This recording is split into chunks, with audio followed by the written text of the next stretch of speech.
मुंबईकरांवर पाणी कपातीची टांगती तलवार आहे। मुंबईकरांना पाणी पुरवठा करणाऱ्या धरणांमध्ये फक्त 39% जलसाठा शिल्लक राहिलाय। पुढील 2 महिने मुंबईकरांवर पाणी संकटाची टांगती तलवार आहे। गेल्या वर्षी एप्रिल महिन्यात 52% पाणीसाठा शिल्लक होता। मुंबईला पाणी पुरवठा करणाऱ्या 7 धरणांमध्ये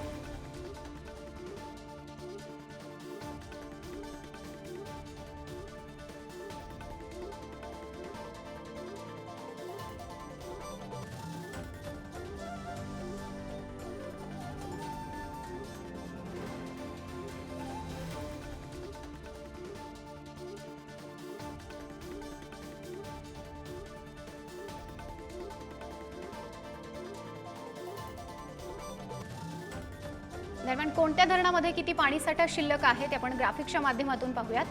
वैतरणामध्ये 35.48% पाणीसाठा शिल्लक आहे। तानसा धरणामध्ये 24.62% इतका पाणीसाठा शिल्लक आहे। तर मोडक सागरमध्ये 45.28% पाणीसाठा आहे। भातसामध्ये 42.2%, तर अप्पर वैतरणामध्ये 37.52% इतका पाणीसाठा शिल्लक आहे। एकूण पाणीसाठा हा 39.13% इतका बाकी आहे।